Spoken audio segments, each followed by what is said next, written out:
रुपेश वर्मा जी, दिल्ली से। महाराज जी, भगवान के आश्रय या परमात्मा प्राप्ति के लिए कितना भजन या नाम जप हो कि हम जान जाएं कि इसी जीवन में हम उत्तीर्ण हो गए हैं या अगला जन्म नहीं? आज तक ऐसा नहीं, भगवान कोई खरीदे नहीं जा सकते कि इतना लाख जप करो, इतना करोड़ जप करो। हो सकता है तुम्हारे 5 बार पुकारने से आ जाए, हो सकता है तुम्हारे 1 बार पुकारने से आ जाए, हो सकता है तुम्हारे 1000 जन्म व्यतीत हो जाए। तुम्हारी दौड़ कितनी है, तुम्हारी पुकार में दम कितनी है, तुम्हारी आर्त भाव कितना है, भगवान से प्रीति कितनी है, ये बात इसमें खास है। एक आदमी हल जोत रहा था तो स्टेशन 3 किलोमीटर था लगभग, तो एक आदमी ने पूछा, ए भाई हम स्टेशन कितनी देर में पहुंच जाएंगे? तो चुप रहा। बोला, ए पूछ रहा हूं स्टेशन कितनी देर में पहुंच जाएंगे? चुप रहा। वो भागा, जो भागा सो बोले 30 मिनट में पहुंच जाओगे। तो उन्होंने कहा पहले क्यों नहीं बोले? रफ्तार नहीं देखी थी तुम्हारी। रफ्तार देख ली ना, इस रफ्तार से जाओगे 30 मिनट में पहुंच जाओगे। अब तुम्हारी रफ्तार क्या है? कितना प्रेम है भगवान से, कितना त्याग है, कितना भजनानंद में तुम्हारी प्रीति है, और कितना भोगानंद से वैराग्य है। वही तो भगवान की प्राप्ति के लिए थोड़ी कोई ऐसा कि इतना इतना इतना कर लो तो भगवान की प्राप्ति हो जाएगी। नहीं, वो सब किए हुए भगवान की प्राप्ति के लिए प्रीति चाहिए, प्रेम चाहिए। जान लेव सो जानन हारा, राम ही केवल प्रेम प्यारा। प्रेम, अब प्रेम तो हमारा शरीर में है, प्रेम हमारा शरीर संबंधियों में है, प्रेम हमारा शरीर संबंधी भोगों में, तो भगवान को कैसे प्राप्त करें? तो अब हम साधना करते हैं। साधना के द्वारा सब जगह से प्रेम हटाकर जब भगवान के चरणों में प्रेम करते हैं और फिर प्रेम से जब पुकारते हैं तो ते समाज गिरजा में रहेऊ, अवसर पाए बचन एक कहेऊ, हरि व्यापक सर्वत्र समाना, और प्रेम ते प्रगट हो ही मैं जाना। संख्या तो नहीं बोली ना, प्रेम प्रेम। अब वो प्रेम कितने में आप प्रकट कर पाते हैं? कितने दिनों में, कितने जन्म में, कितने वर्ष में, कितने मिनट में, कितने सेकंड में, ये आपकी योग्यता है। प्रेम प्रकट कर लो। भगवान प्रेम से मिलते हैं, ना कि संख्या से, ना किसी एक नियमावली से कि ऐसा कर लो तो भगवान मिल जाएंगे, ऐसी जरूरी नहीं। हो सकता है आपको 1 मिनट में ऐसा भाव आवे, दैन्य भाव, पुकारो भगवान मिल जाए। एक बार नारद जी एक जंगल से जा रहे थे तो 2 पेड़ के नीचे महात्मा भजन कर रहे थे, एक पीपल के वृक्ष के नीचे और एक बट वृक्ष के नीचे। दोनों ने क्रमशः प्रणाम किया। पीपल वाले ने कहा कि महाराज भगवान से पूछना, मैं भजन कर रहा हूं, कितने जन्म में मिलोगे, कब मिलोगे? बरगद वाले ने भी यही प्रश्न किया। नारद जी भगवान के पास भी जाते रहते हैं, तो भगवान से पूछा। लौट के जब आए, उधर से निकले तो पहले बट वृक्ष वाला मिला, प्रणाम किया। महाराज भगवान से बात की? बोले हाँ। भगवान ने कहा तुमको इसी जन्म में मिल जाएंगे। बड़ा आनंदित हुआ कि भगवान इसी जन्म में मिल जाएंगे, भजन में लग गया। पीपल वृक्ष वाले के पास गए, बोले भगवान ने कहा पीपल के वृक्ष के जितने पत्ते हैं इतने जन्म लेने के बाद तुम्हें भगवत प्राप्ति होगी।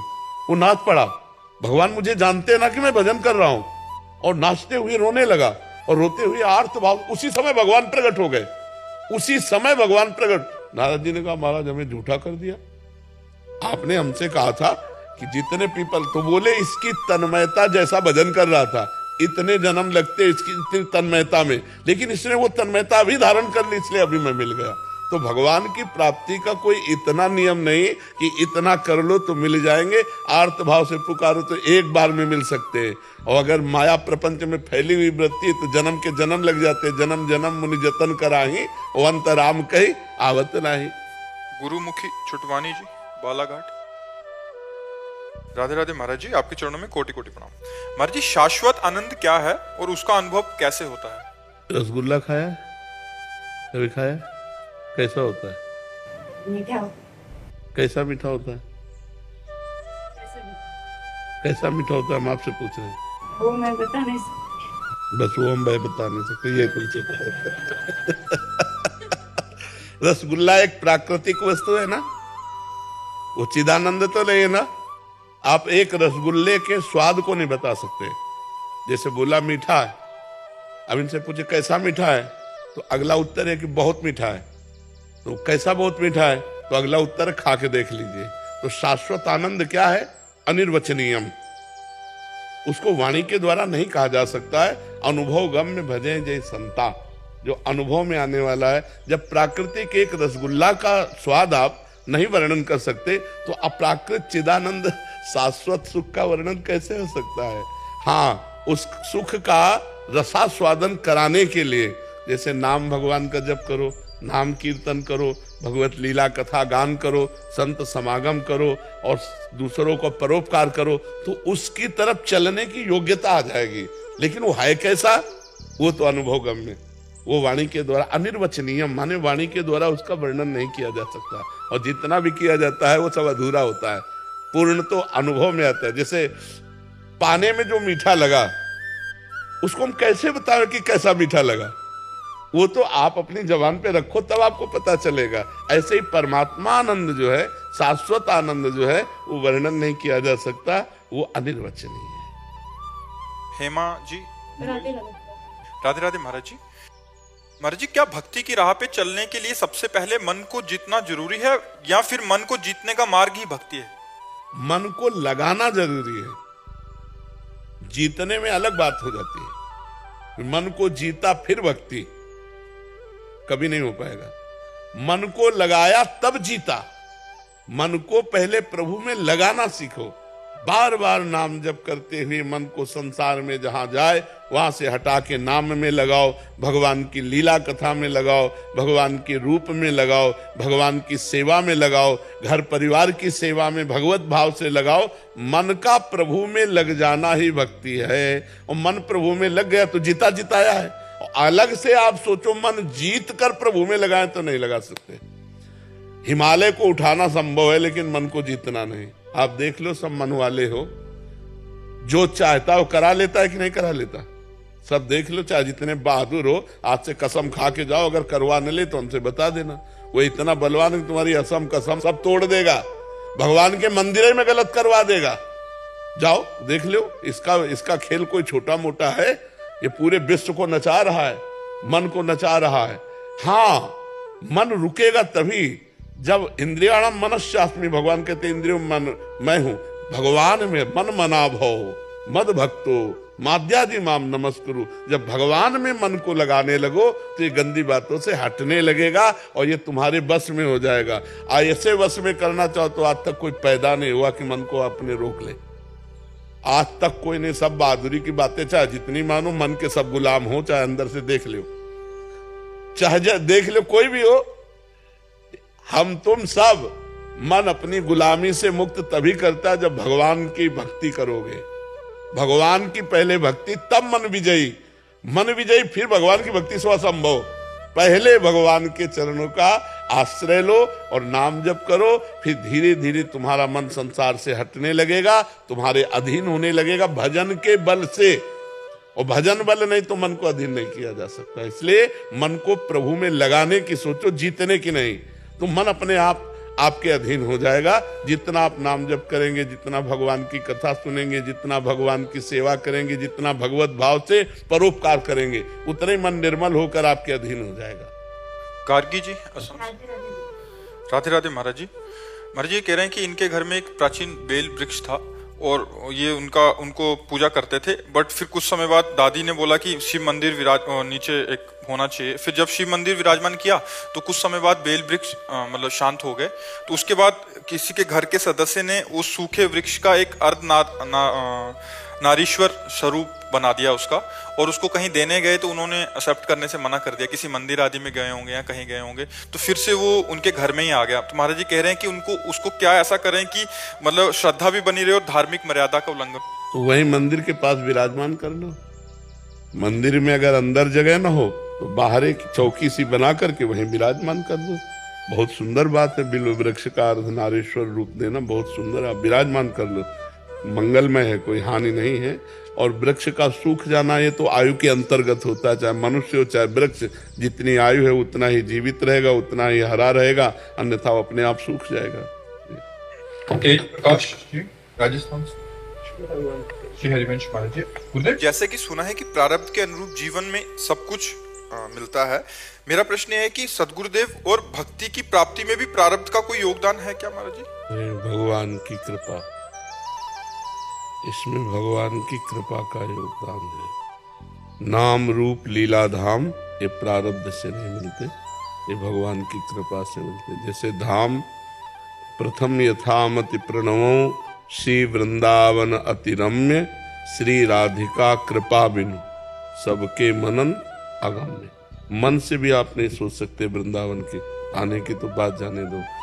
जिनको वृंदा विपिन है कृपा तिन्हि की होए, वृंदावन में तबहि तो रहन पाई है सोए। कृपा श्री राधिका कृपा बिन, कृपा कृपा से धाम। हरिवंश कृपा हरिवंश कहें, हरिवंश कहें हरिवंश लाएं। बोले हरिवंश की कृपा से ही हरिवंश कह सकते हो, राधा की कृपा से ही राधा कह सकते हो। तो जो नाम में उच्चारण करने की भावना बनी, जो नाम जपने की रुचि आई, जो नाम में प्रीति हुई, ये कृपा से। और मनुष्य शरीर प्राप्त करके साधु संग मिलना, गुरुदेव की प्राप्ति होना। देखो विभीषण जी कह रहे हैं अब मैं भा भरोस हनुमंता, बिनु हरि कृपा मिले नहीं संता।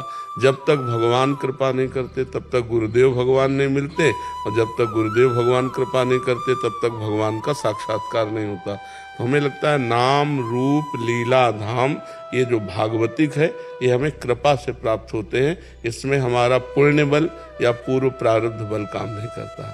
पूर्व का प्रारब्ध शुभ और अशुभ कर्मों से ही होता है, तो अशुभ कर्म का फल दुख होता है और शुभ कर्म का फल सुख होता है। लेकिन परमानंद, भगवदानंद, नित्यानंद ये प्रारब्ध से नहीं मिलता, ये कृपा से प्राप्त होता है। उसे चाहे गुरु कृपा कहें चाहे हरि कृपा कहें। महाराज जी ये जो गुरु कृपा है ये शुभ अशुभ से भी ऊपर है, मतलब गुरु कृपा शुभ अशुभ से भी ऊपर है क्या? हाँ, सो ये शुभ अशुभ तो बंधन कारक है। शुभ ऐसे बंधन कारक है जैसे सोने की जंजीर में बांध दिया गया हो, और अशुभ ऐसे बंधन कारक है जैसे लोहे की जंजीर में बांध दिया हो, लेकिन बंधे तो दोनों है ना। जब शुभ अशुभ दुर्ग विध्वंसी बल तब जयति जयति जग उच्चरे। जब शुभ और अशुभ दोनों का नाश कर देता है तब वो जीवन मुक्त होता है, तब वो भगवत प्राप्त होता है। जब तक शुभ अशुभ बना रहता है तब तक उसे दुख और सुख भोगना पड़ता है। अवश्यमेव भोक्तव्यम कृतम कर्म शुभा अशुभम। शुभ और अशुभ का भोग भोगना ही पड़ता है, और ये भोग के ऊपर का विषय है।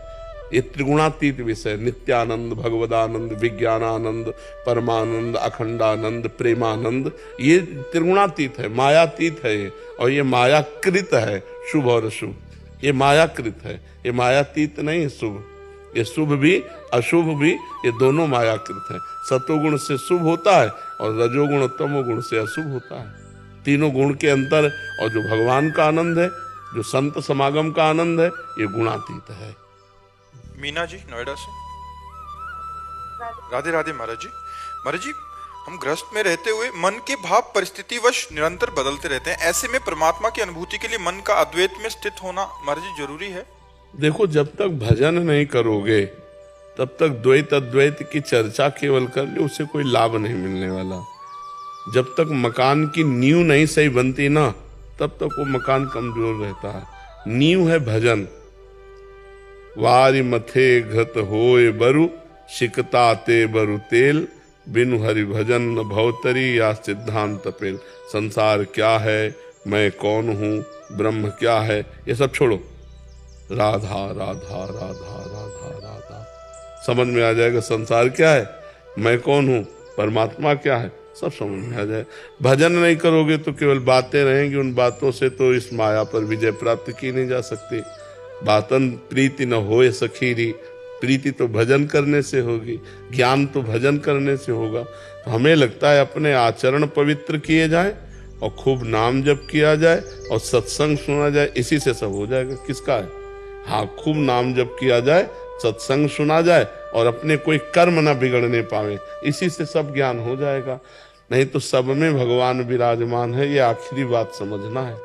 यहाँ भी और यहाँ भी, अंतर में भी और बाहर में भी एक ही परमात्मा है।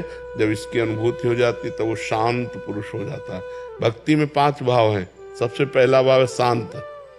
शांत, प्रिय अप्रिय के मिलने पर हर्ष शोक न होना। प्रिय वस्तु व्यक्ति स्थान के मिलने पर हर्ष न होना, अप्रिय वस्तु व्यक्ति स्थान के मिलने पर शोक न होना। मान पर हर्ष नहीं, अपमान पर शोक नहीं। लाभ हानि, सुख दुख, निंदा स्तुति, इनमें शांत रहना, ये भक्ति का पहला भाव है, शांत भाव। बोलो कितना कठिन भाव है, पहले भाव कितना कठिन। शांत रहना, प्रिय अप्रिय की, मान अपमान की, सुख दुख की वृत्तियों में। इसीलिए हम कहते हैं भजन करो। भजन करने से स्थिति अपने आप, जैसे घड़ा भरता जाता है ना, तो वैसे दिखाई देने लगता है। ऐसे ही अपने हृदय में जब भजन बढ़ता चला जाएगा तो भागवती की स्थिति भगवान की कृपा से अपने आप आने लगेगी। नीतीश कुमार दुबे जी, बेंगलोर से।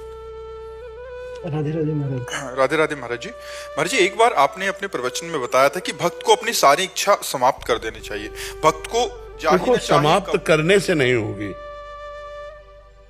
भक्त को सारी इच्छा समाप्त करने से कैसे समाप्त हो जाएगी? हम तो चाहते समाप्त हो जाए। जब हमको ऐसी वस्तु मिल जाए तब समाप्त हो जाएगी। जैसे 1 करोड़ रुपए मिल जाए, 1-2 रुपया की इच्छा खत्म हो जाएगी कि नहीं हो जाएगी? ऐसे ही या तो भगवान की प्राप्ति हो जाए और या भगवत प्राप्ति का लक्ष्य बना लिया जाए, तो हमको सांसारिक कामनाओं और बस साथ में भजन हो, भगवत प्राप्ति का लक्ष्य हो और साथ में भजन हो, तो फिर सांसारिक सुख। अच्छी बात ये समझ लो कि जिस समय हमारा भजन में मन लगेगा, भगवान हमें प्रिय लगने लगेंगे, उस समय संसार का ब्रह्मा तक के भोग, जो ब्रह्मलोक तक के, कुछ अच्छा नहीं लगे। ब्रह्मादिक के भोग सब विषम लागताई, नारायण ब्रज चंद की लगन लगी जाए। जिसे देखकर संसारी पुरुष ललचा जाए, भागवतिक पुरुष को घृणा होती है उन सुखों से। जय रमा विलास राम अनुरागी, तजत बमन जिम जन बड़भागी। वो जन भगवान के जो दास जन हैं, वो बड़भागी जन जो भजन में मस्त हैं, उनको ये सब भोगों से घृणा होती है। तो अपने आप कामनाओं का त्याग तभी होगा जब हमें आनंद मिलेगा हृदय में। आनंद तब मिलेगा जब भजन होगा। तो हमको आंख मूंद के पहले भजन डट के करना चाहिए। जैसे उन माता जी से कहा, डट के भजन करो, उठते बैठते चलते फिरते राधा राधा राधा राधा राधा राधा राधा। तो सब पापों का नाश होकर के निर्विकारता हृदय में जे भी आई, तो कामना अपने आप चली जाए। मलिन मन में कामना होती है और निर्मल मन में निष्कामता होती है। जब तक मन निर्मल नहीं होगा तब तक कामनाएं तो बनी ही रहेंगी। शरीर अभिमान में कामना है और स्वरूप बोध में निष्कामता है। स्वरूप में कोई कामना नहीं और शरीर कभी निष्काम हो नहीं सकता। शरीर भाव में अगर हम रहेंगे कि हम स्त्री हम पुरुष हैं, तो कामना बनी ही रहेगी। जब तक आत्मस्वरूप का ज्ञान नहीं होगा या जब तक भगवत भजन डट के नहीं होगा, तब तक इस कामना से पिंड छूटने वाला नहीं है। बातों से कह दें कि हम निष्काम, तो नहीं बनेगा। चलिए, आत्म स्वरूप और आत्म बल में क्या अंतर होगा? एक ही चीज है ना। जैसे आप और आपके बल में क्या अंतर है? आप और आपके बल में कोई अंतर है क्या? बल के कारण ही नहीं, बल के कारण ही नहीं। वही आप ही हो ना, बल ना, तो बस वही है। महाराज जी, जिस भजन आपने कहा कि 24 घंटे भजन होना चाहिए, मैं हरे कृष्ण महामंत्र का जप करता था, शुरू से करता हूँ। तो जैसे कि आपने कहा 24 घंटे होना चाहिए, वो इतना बड़ा मंत्र है कि 24 घंटे हो नहीं पाता है। क्यों नहीं हो सकता? अगर हम करना चाहें तो कर सकते हैं। हम एक एक शब्द, जैसे हम भोजन के एक एक कवल का स्वाद लेते हैं ना, ऐसे ऐसे हम स्वाद लें। हरे राम हरे राम राम हरे हरे हरे कृष्ण कृष्ण कृष्ण। पूरा मंत्र लिख गया हमारे सामने, तुम्हारे सामने भी लिखा। देखो, अब देखो, हरे राम राम राम हरे हरे हरे कृष्ण। रोना ना आ जाए तो कह देना आराम, चल रहे हैं हरे हरे। हमको मन को प्रभु में लगाना है। जैसे आप उसको बहुत बड़ा मान रहे हो, तो आप छोटा ले लो। भगवान का कोई नाम जो प्रिय लगे और जिसमें हम बार बार उसी का चिंतन कर सके, पावर आ जाएगा, अंदर पावर आ जाएगा। तो महाराज जी, जैसे आप राधा रानी के बारे में बताते हैं, राधा सबके इष्ट तो है ही कृष्ण की, तो मैं ऐसे से हे कृष्ण शुरू से करता, जब कंप्यूटर और लैपटॉप पर मैं खोलता हूँ तो हे कृष्ण मेरे मन में चलते रहता है। वही श्री कृष्ण है, वही राधा है, वही शिव है, वही पार्वती है। जहां मन लगे, देखो हमारी आराध्य देव राधा है, इसलिए हम तो राधा ही राधा बोलेंगे। जहां मन लगे वही नाम ले लो, वही पावर है, वही कल्याण में है, उतनी ही सामर्थ्य हर नाम में विराजमान है, क्योंकि वो उसी परम तत्व का नाम है ना। तो जो नाम प्रिय लगे, दुर्गा, श्यामा, जो भी नाम प्रिय लगे, महाराज जी हे कृष्ण या राधे कृष्ण ऐसे कर सकते हैं? जो प्रिय लगे बस एक पकड़ लो, बार बार बदलो मत। राधे कृष्ण तो पकड़ लो चुपचाप पकड़ लो, किसी से कहने की जरूरत नहीं। हाँ बिल्कुल पकड़ लो, ऐसे जपो। अंजू पंवार जी, देहरादून। वल्लभ श्री हरीश। महाराज जी आपके चरणों में कोटि कोटि प्रणाम। महाराज जी क्या प्रारब्ध में इतनी शक्ति है कि वो भजन को मात दे दे? हाँ, अगर साधारण भजन है तो मात क्या दे देगा, बंद करवा देगा, भ्रष्ट कर देगा। प्रारब्ध में इतनी सामर्थ्य है, जब इतना भजन तन्मयता पूर्वक किया जाए कि प्रारब्ध को रौंद दे। अब इतना भजन तो कोई बिरला ही कर सकता है, नहीं तो प्रायः बैलेंस बना के भजन होता है। 2, 4, 10, 11 हमारा भजन किए और भोगों में रत हैं, मनोरंजन भी कर रहे हैं, तो ये फिर प्रारब्ध रौंद देगा। प्रारब्ध बड़े बड़े भजनानंदी को गिरा देता है, बड़े बड़े भजनानंदियों को। पर तुम चाहे जैसे गिराओ, जब प्राण जैसे दिल धड़क रहा है तो धड़केगा ही, ऐसे इन दिल से नाम चल रहा है तो चलेगा ही। चाहे स्वस्थ है तो चलेगा, अस्वस्थ है तो चलेगा।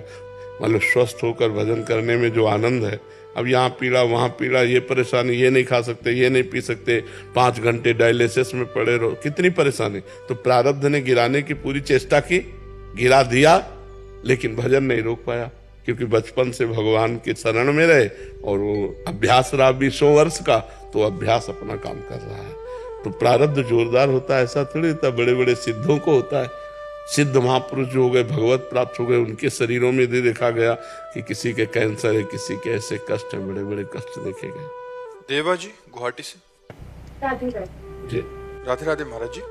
महाराज जी जीवन में कई बार अपने जो हमने पहले जो डिसीजन ले लिए हैं उस पे बहुत पछतावा होता है कि हम वैसे नहीं करते तो ठीक था। महाराज जी अभी देखो, उसको डिसीजन लेने का सही स्वरूप है या तो शास्त्र सम्मत डिसीजन हो, कोई भी हो, शास्त्र के अनुसार हो, और या फिर गुरुजनों से अनुमति लेके।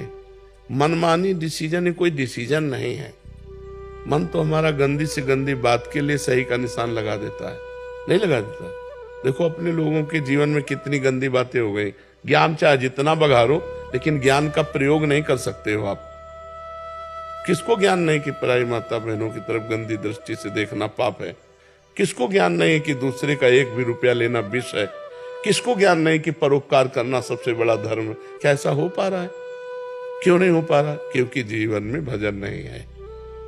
भजन करो और शास्त्र सम्मत डिसीजन लो, और हमसे जो कुछ गलती हो गई है, कोई भी गलती हो गई, उसका नियम लो कि अब लो नशानी, अब ना नशे हो। आज तक की अब नहीं करूंगा, चाहे प्राण चले जाए, तुम हमें मार सकते हो लेकिन हम गलत नहीं कर सकते। अरे मन, तू जितना चाहे जला ले, अगर तुम मन की जलन को सहना सीख जाओ तो तुम महापुरुष बन जाओ।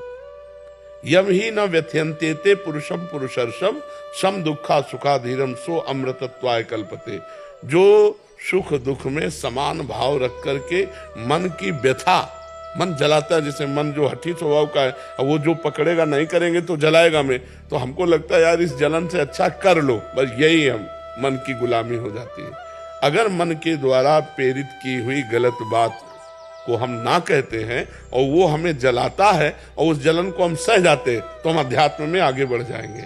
तो हमारे द्वारा जो पीछे गलतियां हो गई उनको हम भगवान से प्रार्थना करें कि वो क्षमा कर दें, आगे हमसे गलती ना हो।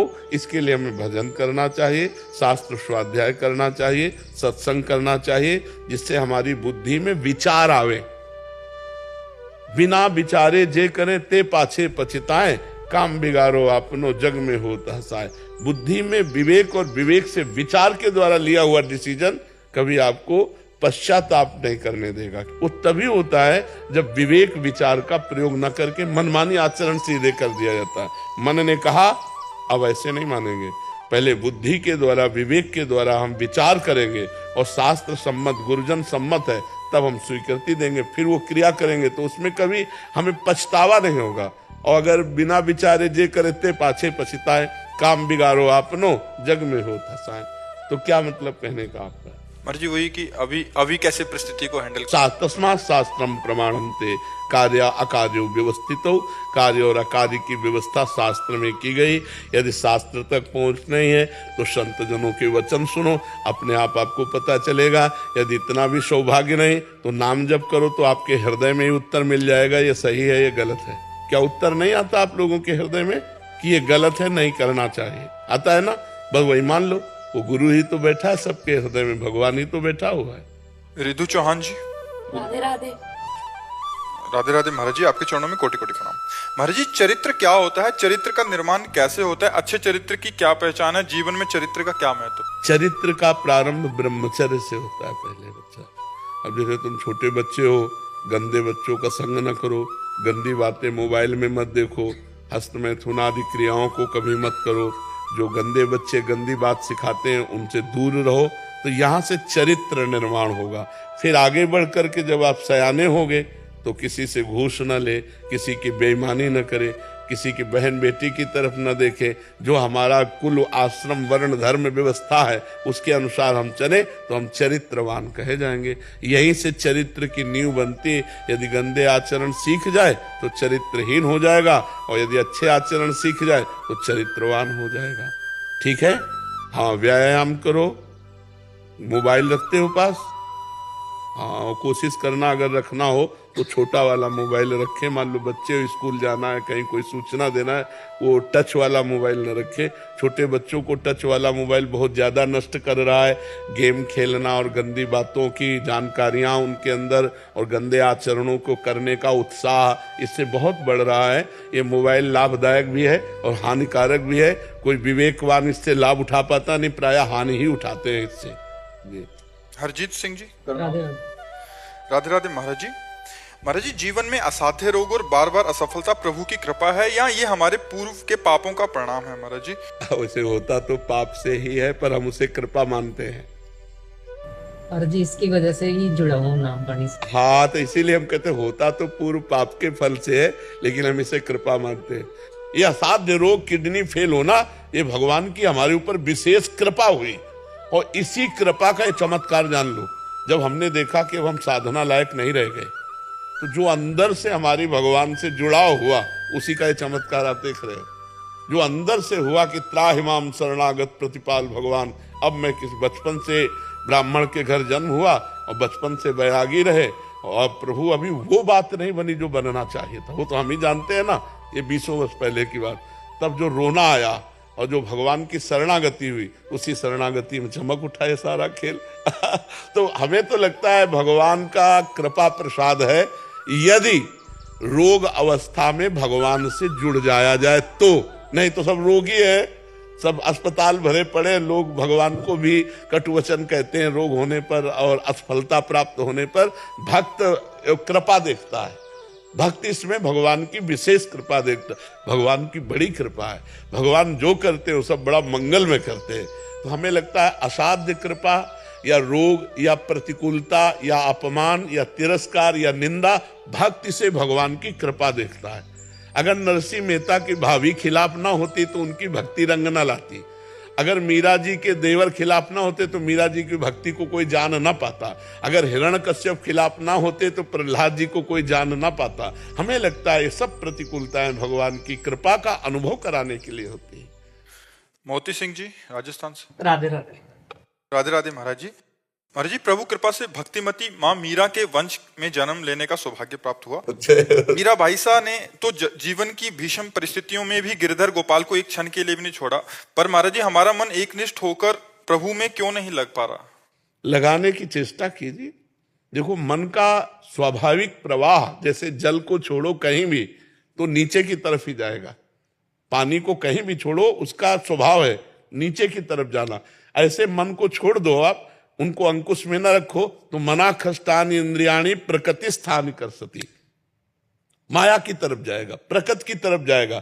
अब जल को ऊपर चढ़ाना है तो यंत्र की जरूरत पड़ेगी, मशीन की, यंत्र की जरूरत पड़ेगी।